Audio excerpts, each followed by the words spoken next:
afternoon, everyone. I'm so excited today to invite a beautiful lifestyle influencer, Tania Shin, to my podcast Moments with Anastasiia. I want to introduce you a little bit to our audience. You are a lifestyle blogger, influencer, single mom living in Dubai, doing marketing, Yeah. lots of inspiration, motivation, journaling. I mean, you're a very interesting person and you've been through a lot, like all of us. And you managed to turn all this beautiful knowledge and all the power you had into empowerment and inspiration. So I want to have beautiful podcast today together Well, so we can discuss and have nice real conversation about your strong points, about your advices to other people, some inspiration and motivational thoughts, and just conversation. thank you so much for inviting me. And it was honestly like a great pleasure to come here and to meet you. You're also such an inspiring person. I would say like it's a very heavy introduction. I don't think about the whole points that you mentioned the same way as I am. I guess first of all, we're quite going through a lot, everybody, as you said. And I am a working mom, a single mother, and my influencing point became kind of not planned. I was never supposed to be famous or being famous on social media. It wasn't the point. And in fact, my Instagram was 7 years on private. And then for my work, I had to be a brand ambassador, and I opened it for like I think for a week or 2 weeks. 2 days after I did that, one of my videos went viral. And this was connected to emotions and how do we feel them in the body. And that gave me a realization that a lot of people actually don't understand what they feel. They don't know what they feel and what it is exactly.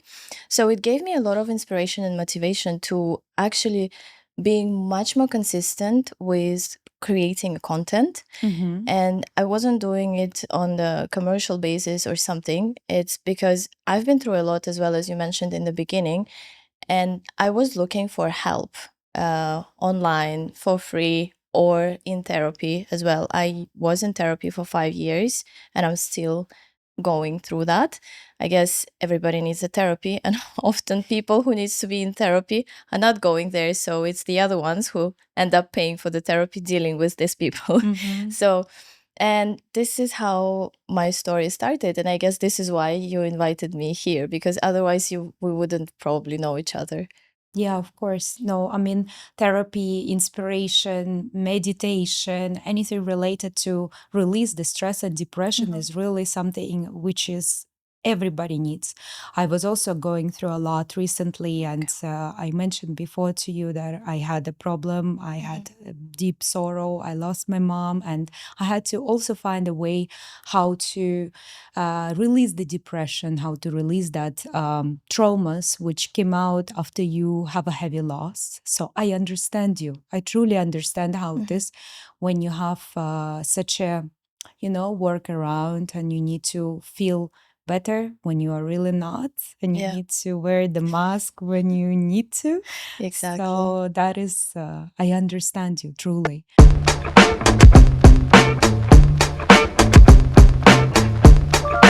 So tell us a little bit about your journey altogether. Like, what do you do? A little bit about yourself, just a simple story. Okay.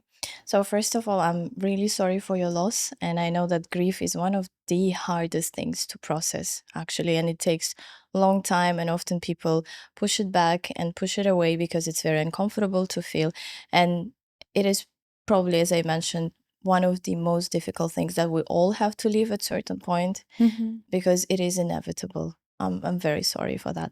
And coming back to my story, I came back in Dubai 12 years ago, a Well, little bit, yeah, a little bit more than that.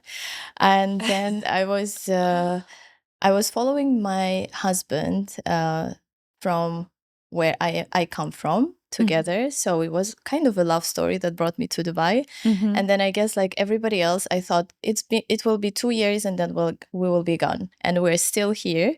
And Dubai is such an amazing place because you get exposure to so many people, so many cultures, and I guess we tend to live and coexist peacefully here, which is difficult to find. And another aspect is safety. I actually became a mom here, and I think I appreciate it even more since I became a mother because it's such a safe place, and safety for me is one of the main aspects in life. So then things with my husband didn't go well. It's actually very first time when I talk about my personal life publicly, because usually I'm quite protective over my personal life.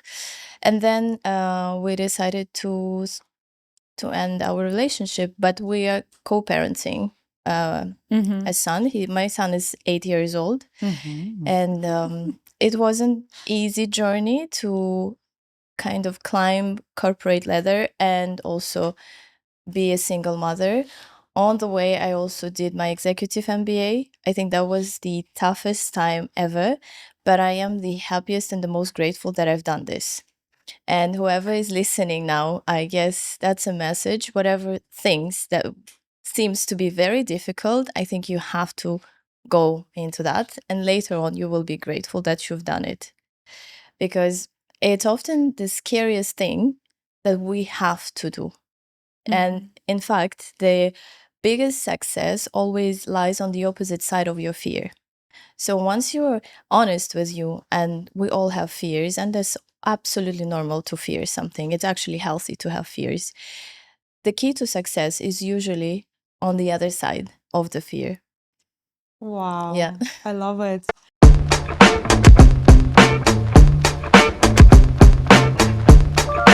I want to know more in details. Like you were saying that you became mom here, you are a single mom, you combine so many things. You work, you did your MBA, you are a mom, you have to bring up a 8-year-old child. How do you manage to combine all together and still look so wonderful? Thank you. Thank you. You're very kind. Thank you. Well, I'm not perfect. There is plenty of mistakes that I'm doing. And I remember the moment I became a mom, I have a very good friend of mine who is mother of 3 now. And the first thing she told me when I shared the news that I'm going to be a mother, she said, if you're a working mother, you have to accept one fact till the rest of your days. You will always have to deal with guilt. Because when your child is sick and you have to go to work, unfortunately, you can stay with your child only few days, but you have to go back to work. And especially in my case, when I'm a single mother, I don't have as much support as a full family would get it. But I'm very lucky because my sister and my mom used to help me a lot. And this is why I actually managed to do MBA and all of the stuff. I managed to travel. I could do things and pursue things that made me happy thanks to my family support. So family is a very big part of my life. And most of the things that I achieved today is thanks to them. Yeah. So how do you feel right now, like after achieving all of this together and being who you are right now? How do you feel?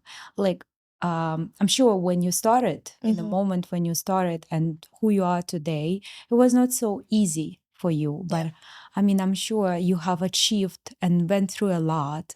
Like, you're so proud of yourself, but share that kind of movement. How was it for you? Maybe it was challenges, maybe there was some problems. Yeah, I think from the outside, it looks like everything is smooth and perfect, especially on the social media, because we tend to show the best part of our lives when very honestly it's not a smooth way, let's say. It's very bumpy road. And again, as I mentioned, I think motherhood and being a working mom, and a lot of working moms will understand that, is very difficult at times because you get to live a person that you love the most, because you have to go to work. That's the best. I think that's the most challenging part. But at the same time, the moment I became a mom, I had so much more motivation and energy that I never had in my life. I am usually like a very chilled, easygoing person, coach potato, if you if you want it. But then at certain point of my professional life, I had to travel quite a lot, quite often. So probably like 2-3 times a month. But luckily, I was in a company that was quite flexible, and we agreed that my trips would be no longer than 2 days, so that I'm not too long away from my child. That was important, and I guess the road wasn't easy. If you ask me how I feel now, I feel happy and quite satisfied with what I get, but this doesn't mean that I will stop because it's like I'm an ambitious person. But I think I humbled a lot on the way, because you get to choose the balance and see also things such as burnout, which is very common, and especially in a place like Dubai where everything is super fast and very competitive, very transactional. You are surrounded by successful people who are younger, faster, bigger, whatever you name it. Like everything in Dubai is the latest. We are so spoiled. Like when I travel now, nothing surprises me apart from the natural things. But everything is the latest, the highest, the tallest, the fastest, the biggest. So we became kind of very much in our personal life the same, right? Like we always want the latest thing, we always want the best thing. And I guess at some point I was very close to burnout, because there were so many things that I wanted to get. And here where yoga and meditation helped me to kind of slow down and connect to myself, because it's easier to be drawn to things that are not important, like materialistic things, you know. And it's often when people don't have something internally, they try to compensate it externally. True.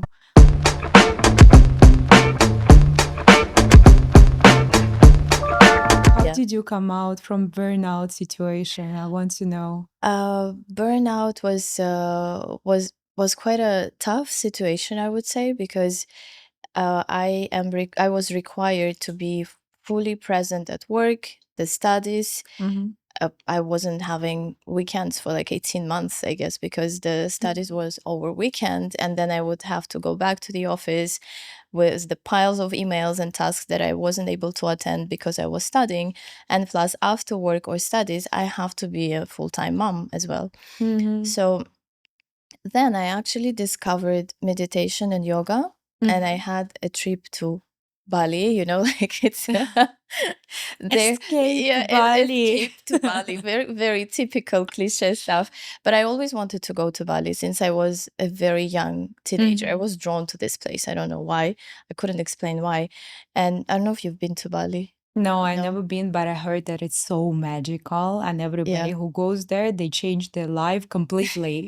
That's all I know. And everybody comes back from Bali totally brand new, different person after meditation, healing, yoga, and Yeah. surfing, and good food, because food is cheap there, but good Yeah. quality seafood.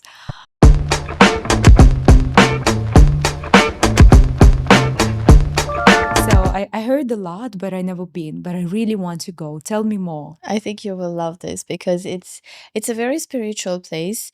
It's getting a little bit too crowded now, to be honest. I came back from there, like my New Year's Eve, I celebrated there, but I'm kind of falling out of love now from from Bali. But coming back to story, I tried the very first time yoga in Bali. We stayed in a very nice hotel with amazing view on the sunset. And I think it was just the surroundings that made me fall in love with the thing. And the teacher who was doing yoga asked us to close our eyes. So we did all exercises. Of course, they would tell us like open your eyes and see what is the movement, and we had to repeat it. But after yoga, I noticed that I didn't have any single thought.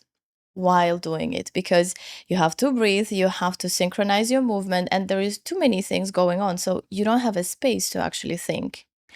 And this is when I came back to Dubai, I started looking for yoga places, but not like typical commercial things when you have to pull your leg beautifully and it's more like an acrobatic thing rather than spiritual. For me, it was more spiritual. I found a studio. Unfortunately, they closed this year, Oh. but I used to do that, and it helped me like enormously to de-stress and also to center and to feel myself at peace. Like to stop this chase, to stop this running mind, at least for like 1 or 2 days a week.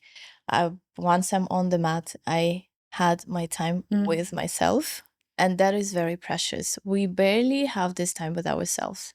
We are constantly focusing outwards, what is going on there, and we don't see ourselves. I guess that was the biggest reflection for me in terms of yoga and the biggest help. Wow.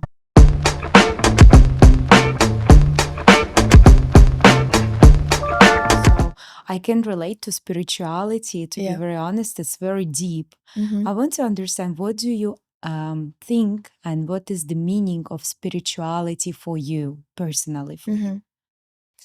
Well, it's a very deep question. You know, everybody talks about spirituality and things, but I guess for me, it's taking care of your soul, if you wish, and being nice to yourself often.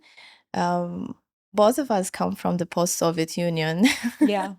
countries, so we know how tough our childhood was, right? Yeah, exactly.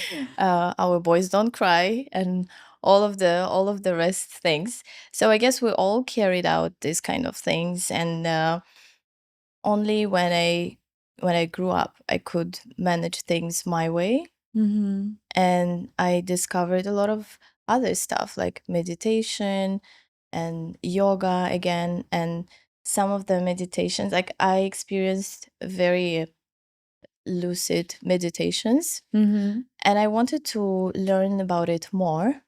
And this is how I end up actually going to 10 days silent retreat. Oh, wow. And Interesting. yeah, additionally, some of my friends done it, and I was asking them like, would you recommend me to go, because I'm very much into meditation. And they said, yes, you go, but you will hate us after, so it's your decision.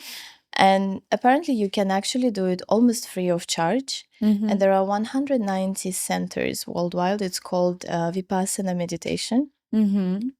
So you go in, you have to leave your phone, and you stay there 11 days. So the first day is more like, how would I say? They prepare you for the course, and you are able to speak and everything. But on the day of the meditation, when meditation starts, you don't have any connection with the outer world. So they take your phone and everything else. You leave your emergency contacts just in case if something happens, people can reach you out. Yeah. But it was challenging in terms of organization and logistics for work, because at the times I had to be available. And it took me probably like 2 years to arrange things that for 10 days I will be out of this world, unreachable. And it was an experience. I should not tell what and how I experienced that, because I think it's very individual. And in fact, my friends told me also, don't research, don't look for information about it. You just have to go in, do this, and this would be the best outcome for you.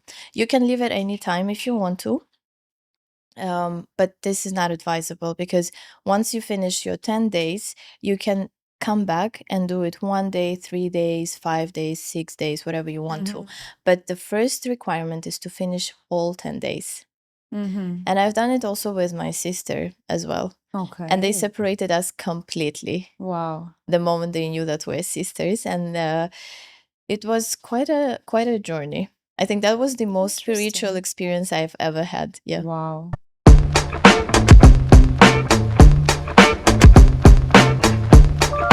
So I'm thinking right now, for example, there are so many our viewers who don't meditate, who is not spiritual. What advice would you give to them on how to start their spirituality process, how to start meditating, and like how to get there?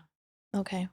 That's a very good question. I guess it has to start with the person wanting to do that, genuinely and sincerely, not Mm-hmm. because everybody else is doing it or not because it looks good, but for yourself, for themselves. Mm-hmm. And to start is always easy. I mean, today there is YouTube, there is TikTok, there is Instagram, and there are plenty of not influencers, I would say, plenty of Applications, educators. Yeah, maybe? they Yeah. they they they give out for free a lot of advices, Mm-hmm. and YouTube as well. You can start with the guided meditation. I think is the easiest part, Mm-hmm. and depending on what you want to address. So let's say somebody wants to be more Mm-hmm. happy or more centered, more connected to themselves, just type in YouTube like Mm-hmm. self love meditation or whatever it Mm-hmm. is. That they will find thousands of videos for free, Mm-hmm. absolutely free. And what are the best spots for the meditation and yoga in Dubai you can suggest? Well, I think Maybe you it's. go to some places which. I used to do some sound healing, but again, as I said, I tend to avoid like the trendy places, and Mhm. I tried them all, but I didn't feel that it is like genuine or sincere. And for me, this is the most important. I guess everybody will, they have to go through several places to Mhm. find what fits them the most. Mhm. And it's very individual. Like, I, Mhm. sorry if I can't answer your question, but it's very individual. I would advise people to actually go and check. Often it's also convenience, like depending on where they live, Mhm. because yoga is quite famous nowadays, so they can find any studio. Mhm. And maybe for somebody, yoga is not the thing to do at all.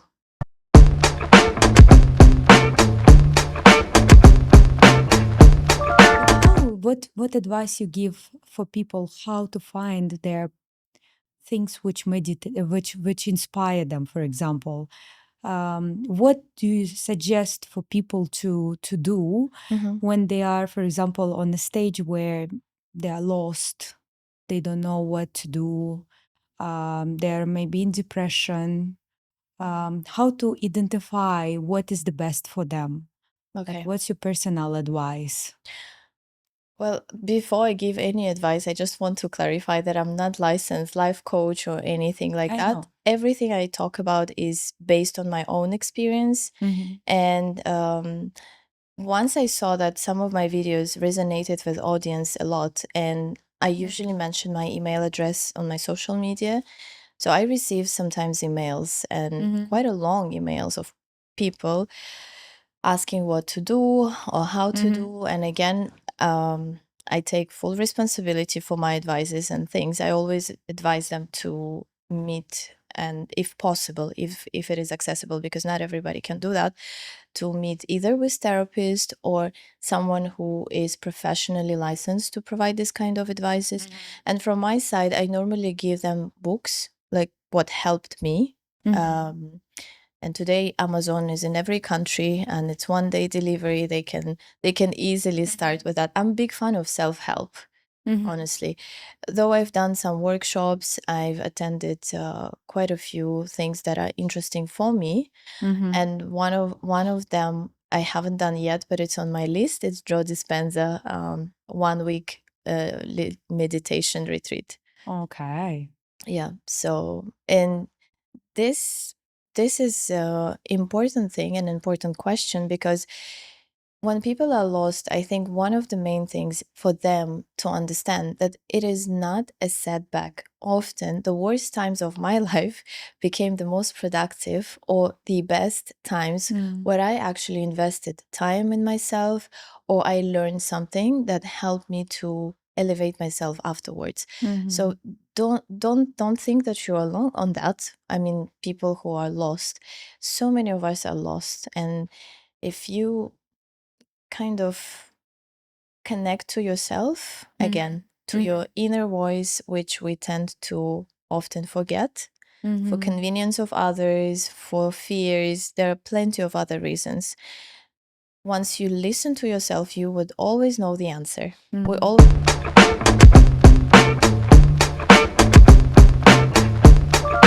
I want to come back to the conversation in the beginning. You said that we are in Dubai, we are stressed, we are overwhelmed. There's always latest technology.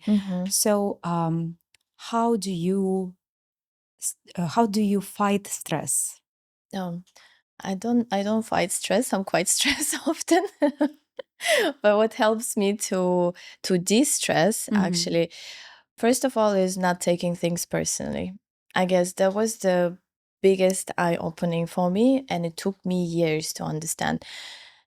And it is true. Like often, if someone was mean to you at work, you don't know what this person has behind professional life. Maybe their parent is sick, maybe they're going through difficult time with their partner, maybe they're sick, because in today's world we don't share much about ourselves, right? So Yeah. and when I understood this, that became such a freedom. And also another aspect is a lot to do when people are treating you, there is very little has to do with you.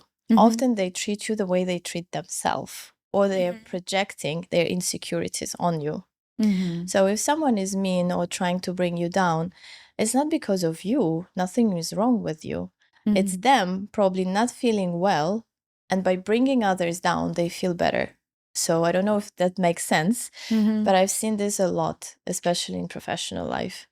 And knowing that, okay, and seeing them as a person who actually struggles, it helps me not to get angry. And compassion, I guess compassion is the right word to use. Once you understand that probably they're like that because they had a difficult day. And again, this is nothing to do with being tolerant to toxic people. Like you have to stand up for yourself, but also making sure that you are not taking other stress on yourself too much. Yeah.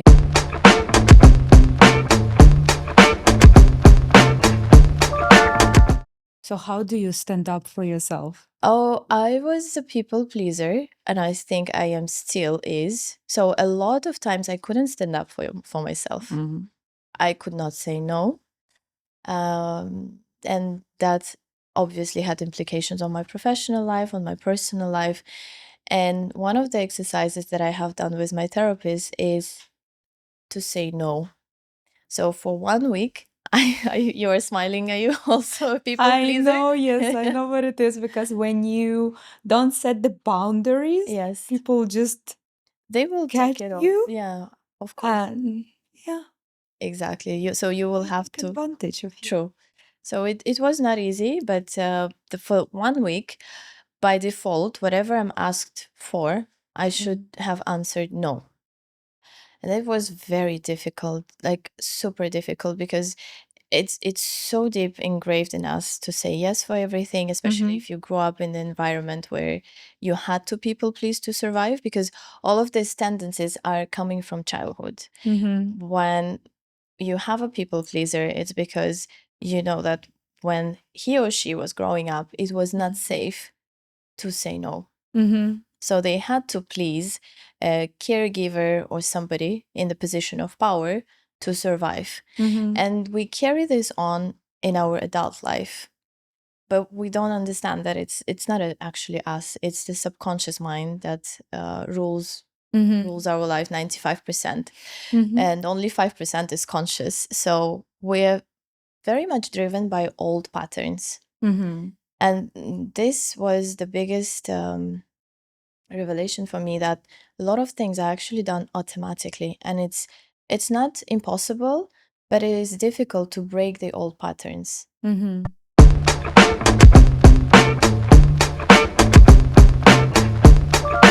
So, what are the 3 top advices you can give for people how to set boundaries, say no? Okay. So first of all is I would say is the repetition. Repetition. Try to say no. Try to say no. Like the first thing is when you've been asked to do something, regardless of the situation. first of all, ask yourself, is it okay for me if I say yes? Like, does it mean that I have to sacrifice my time, my energy, or something else? If the answer is yes, then you have to answer no to the request. And I'm telling you, it's not an easy thing to do, but you have to be consistent and try to say no. And I've read this online so many times, like, no is a full sentence. It is. You just say no, and you will also see who is truly there for you or who is there just because they can benefit from you. So it's not easy. So first say no. It's very easy thing. Then you also have to work with a lot of guilt by saying no. And you can just tell yourself, that's okay. I'm saying no. It's better for me. I'm not egoistic. I'm choosing myself for better. And the third one is probably fear of being excluded if you say no. But if you think of it, a person who truly loves you or treats you well, and if you say no to them, will not get offended. Yeah, they'll still be there for you. exactly. Yeah, There will not be any problem. absolutely.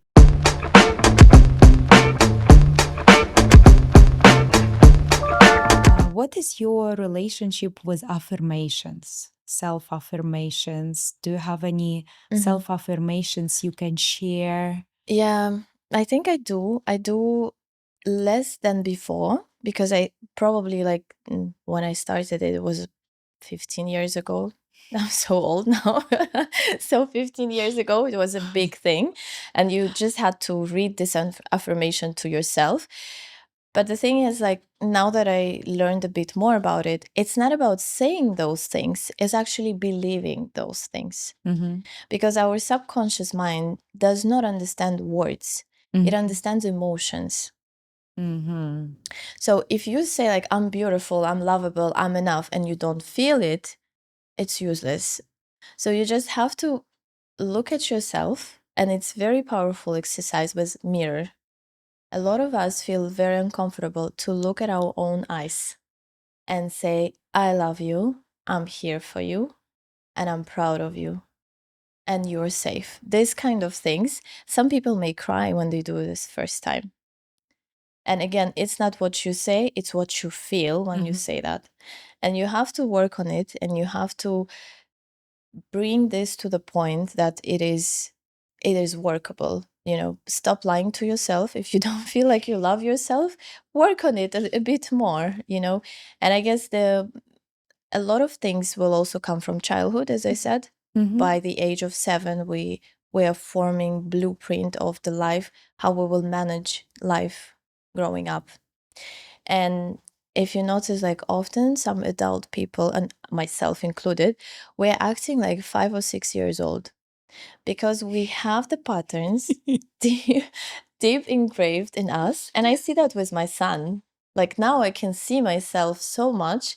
The way he behaves, I do exactly the same, but the difference is in the age. But our nervous system remembers us in that age. And until we break these patterns, we keep repeating it. So how to break the psychological pattern? Well, it's I think you have to understand first what are your patterns, what are your triggers, what would I say?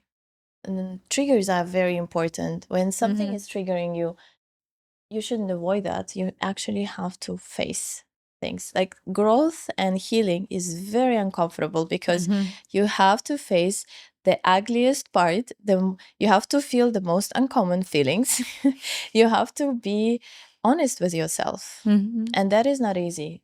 That's why It's not easy. nobody wants to do that. Nobody wants to do it. I like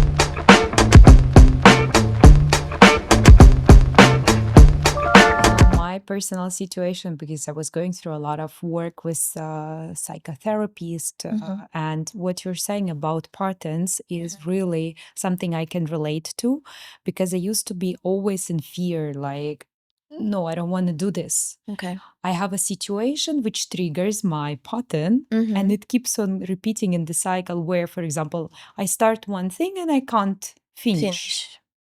And there is a trigger from outside and I cannot just finish anything. And I was trying to overcome it, but the best thing was working with the therapist. Mm-hmm. So I believe a lot of people also have those kind of pattern cycles, and how to understand from your point of view that this kind of pattern is ringing the bell, like it's here. I mean, if we're talking about your experience, I don't know how open you are to discuss this. Uh, we all know our triggers. The thing that we avoid the most is the biggest trigger. So that's why I started doing small things that I don't like, just to expose myself to things that usually makes me feel uncomfortable. And I think there is a concept of like yes theory or something like that, is people living constantly pushing themselves out of their comfort zone.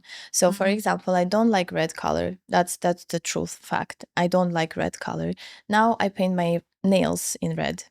I don't like it, but I'm like, okay, I can start small and I can get used to it. Then I add a little bit of red in my wardrobe. And people think that I like red color, but I actually hate it. But I'm making myself uncomfortable and exposing to things more and more. Same goes with public speaking. A lot of people have public speaking fear. And I get why. And I was horrible public speaker to the point that sometimes at work they would say, "Oh, no, let's not give it to Tania because she will ruin it." So yeah. Wow. And I was so bad. I was horrible at that. I would sweat. I would read things so fast. I would be not able to look at people and so on and so forth, until actually I have been given a trust during my MBA with very senior people. They told me, they noticed that I avoid doing presentations and they said, why don't you want to present? I'm like, oh, no, I'm not good at it. Like, don't even try. It's a very bad idea. And they said, no, we're here to learn. Actually, let's try. And you prepare yourself and you do presentation, and it's our team responsibility. If you're presenting it bad, we took this decision. It's not on you. And I started researching like how to be a good presenter and stuff. And so there are a few points. So first of all, you have to come with a mindset that you are sharing something valuable with people, and then you tell a story. You basically tell them a story. You have to make eye contact. You have to move from one side of the room to another. If you have a sense of humor, you can drop some jokes here and there. And this is how you also break the ice. And you don't read the slides. You have to memorize them. And you have to be confident when you speak about it. I almost died when I did this presentation, but actually, this was a moment where I stopped being scared of public speaking. And for years, I was terrified. I almost had panic attacks if I knew that I have to go to Public speak. speaking, yeah. Yeah. So how to overcome fears? By exposure. By exposure, slowly but surely. And I guess most of the things in life are there and ruled by fear. But when you look at it, it's not that scary, actually. Anything in our life, it's not that scary. It's just in our mind. And we are in charge of our mind. It's not the other way around. I know it's easier said than done, but most of the times we have to tell ourselves what to do, not the fear dictating the life. Because fear is a good thing, actually. Fear is there to save us. Again, there was the post-traumatic or like traumatic experience, and then you learn that this is not safe. You learn that it's bad. So your nervous system is trying to save you and to take care of you. Next time when you have similar experience, it tells you, oh, no. Last time was very bad for you. We avoid that. So, and the key to overcome this is actually face it. And that's okay if you fail first time, second time, and third time, because eventually you will learn how to do these things and you will understand that nothing happens. I'm not dying. I can live with it, even if I make mistake, or even if I'm scared of, I don't know, public speaking, whatever it is. There are so many fears today. Yeah.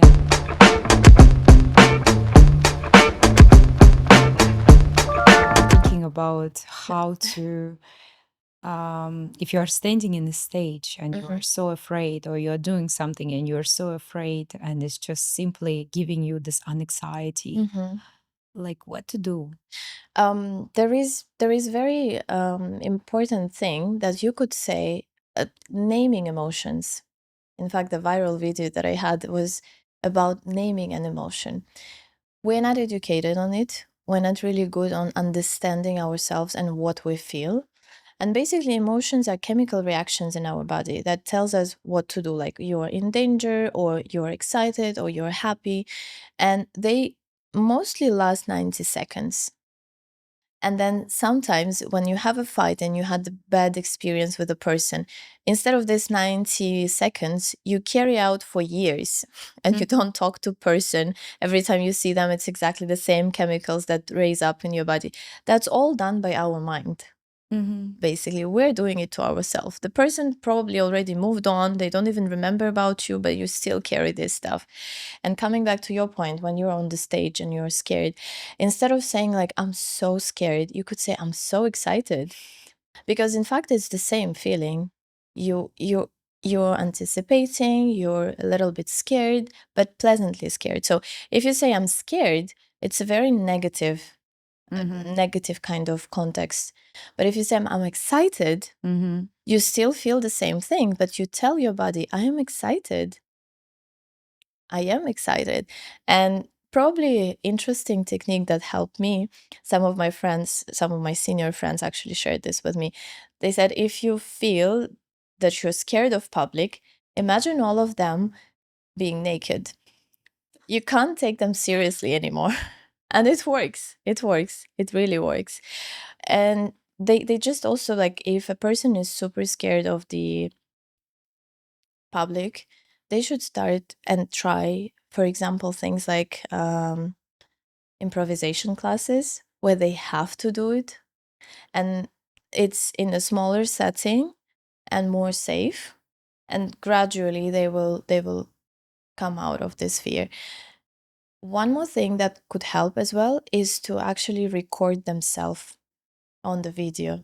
It is very powerful. Once you see your body language, how you act, how do you use yourself, like your voice, your posture, it's so powerful. Yeah, Helps you to train yourself to be exactly. more confident, more Absolutely. powerful, more empowered, more positive.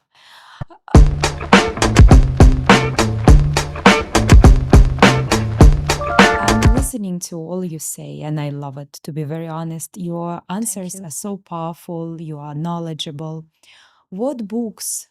You are talking that you are reading a lot of books. What books would you advise to people who are lost, who are not sure about what to do next, maybe depressed, want to start self-love journey? What would you advise?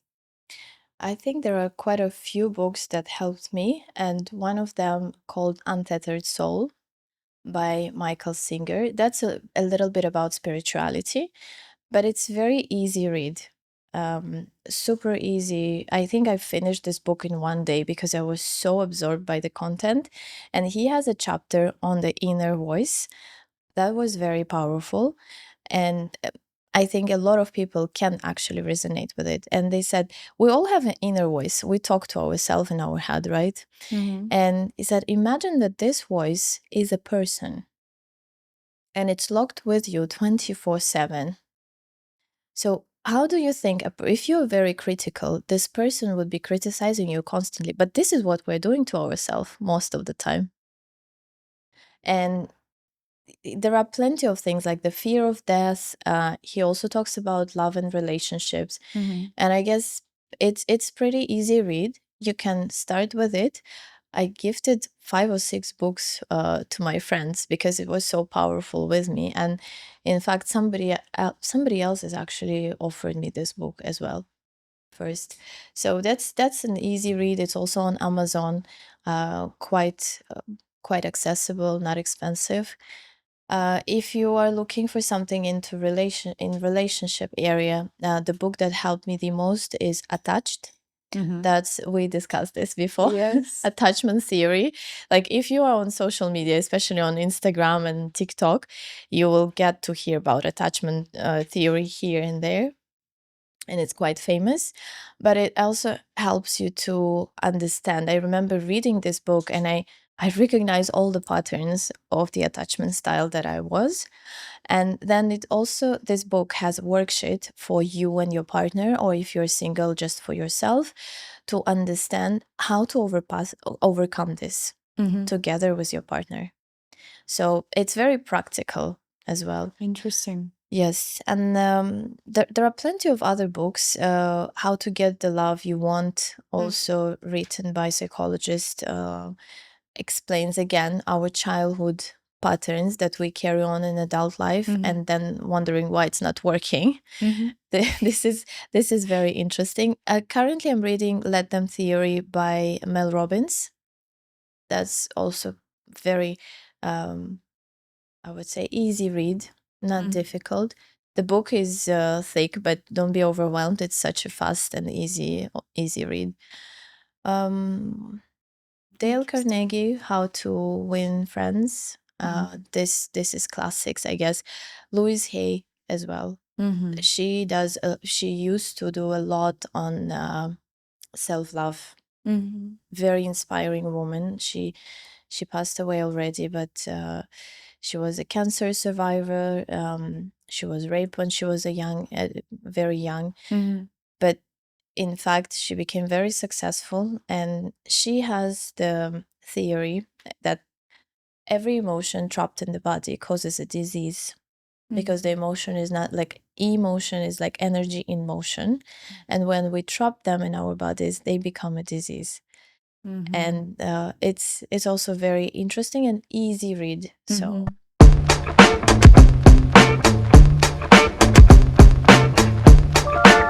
do you believe in motivation? And do you believe that you can attract your future? I do believe that we build our future by our thoughts, by our emotions, by our actions, by our behavior. I totally agree with you. I think it's you make your own future. Do you believe in manifestation? Yeah, I do. I do believe in manifestation too. But in a sense, because I'm very affected by Joe Dispenza books and stuff, and he talks a lot about how our emotions are creating the life we want or we don't want. And he has a concept of breaking the habit of being your old self. Because if you look at it, like 90%, I think by the age of 35, we are very difficult to change. Most of the things are already on automation. Our brain learned our patterns, our behavior, what do we say, our emotions, and most of the time it's all the same over and over again. We have on the daily basis like 70 to 90,000 thoughts, and 90% of it is just repetition. So unless you change what you think about, because we become what we think about, because thoughts triggering emotions it's triggering certain feelings that triggers behavior, and then behavior becomes our life, like the way we behave determines the way we live. So it's quite a fascinating thing, but once you learn that you are in control, and there is also unpleasant truth to it, because our life is not only rainbows and unicorns, we also do bad stuff, right? So we attract negative things, and people are like, no, I never attracted this. No, you did. And I guess this is also very unpleasant thing to face. But a lot of unpleasant things are actually causing you happiness in future. So you have to be uncomfortable. You have to sit with the ugly truth about yourself, not about others. First, you have to start with yourself.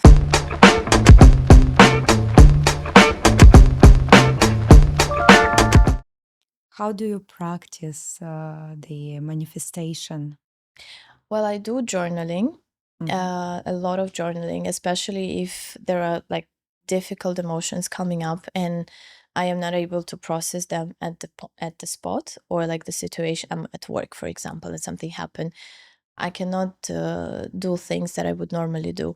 So I will start journaling. The most important thing is to process them.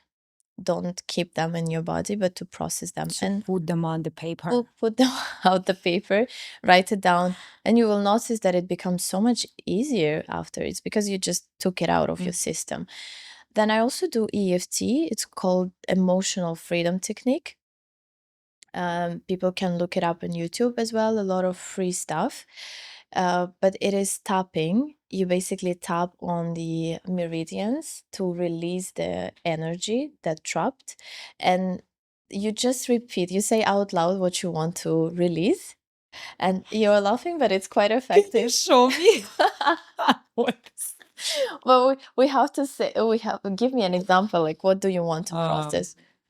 We can do About that. the love affirmation, let's say.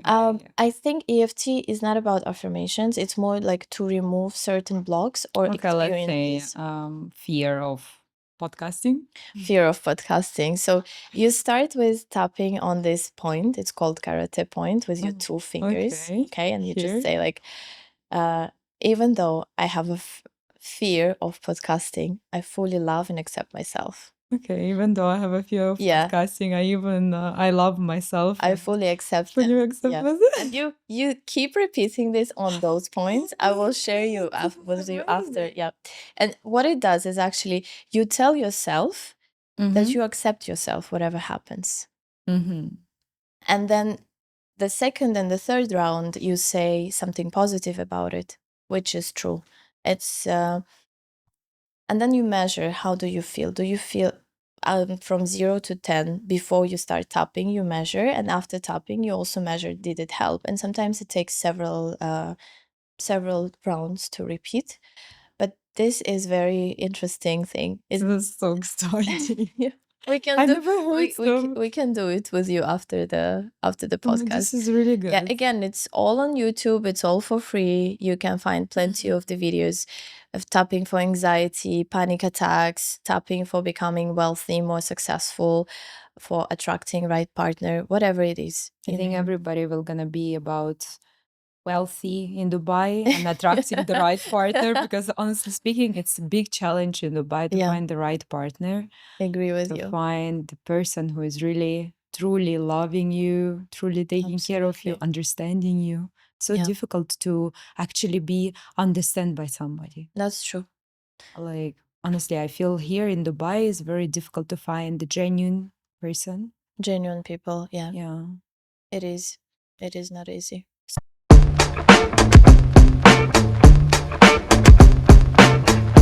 I wanted to sum up all our beautiful conversation. It's really amazing what you have mentioned today. And thank you very much for coming to My pleasure. my podcast, for sharing your wisdom, ideas, thoughts.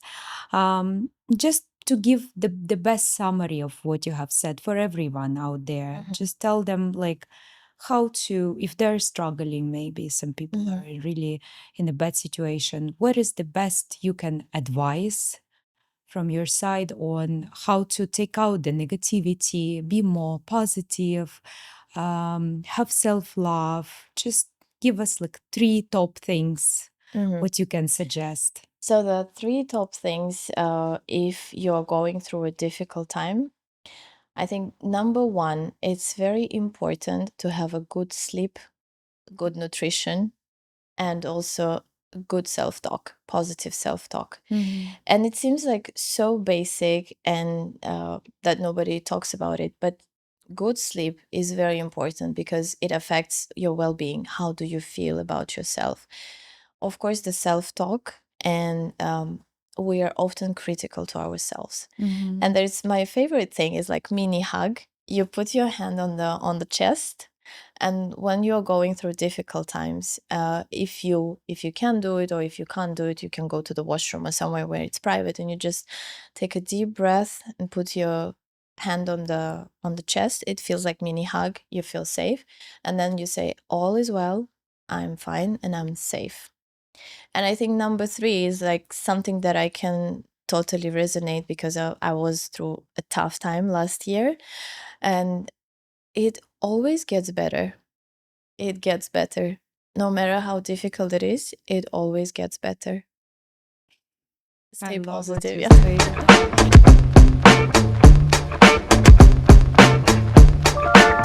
I do this podcast for the inspiration and motivation, and I truly ask you to please like, comment, and share our podcast with friends so it will be beneficial for everybody.